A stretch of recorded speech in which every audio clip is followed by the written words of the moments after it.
How to respond to a ticket in Freshdesk. Hello friends, welcome to today's tutorial. In this tutorial, I'll show you how you can respond to a ticket in Freshdesk. To respond to a ticket in Freshdesk is a straightforward process, and here is how to do it. The first step is to sign in into your Freshdesk account, where you can see your flowchart, you can see by top part of the screen, you can see the more option, you can see new to create new ticket, etc.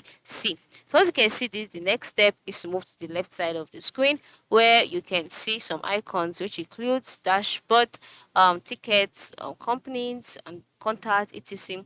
Just go to the tickets tab and click on it. Now once you click on the tickets tab, you'll be brought to tickets page. On this page, you'll see all of the tickets that you have here.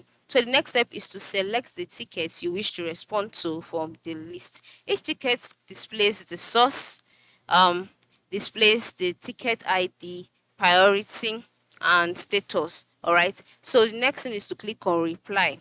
Okay, for me this is my own ticket, so it's not as if I can reply it. So you can just click on the ticket to reply it. Now after clicking on reply or clicking on the ticket to reply it, you'll be taken to the a blank page, all right, where you can now compose your message. So you type in your response in the text editor. You can format your text using options like bold, italics, list, etc. You can even add tables, links, images, and codes. Okay, and then you can now insert the solution articles or canned responses to save time, or you can answer it directly. Then you can also attach files. Now I cannot show you this practically, like I said, because I don't have tickets here.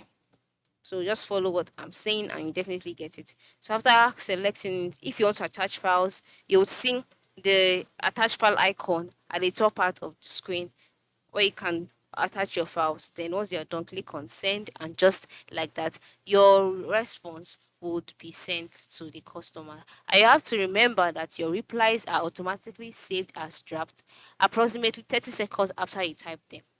Okay, and they'll be deleted 24 hours if within 24 hours if they are not sent. Well, this is how you do it. Okay, ensure you try this out. Thanks for watching and have a good day.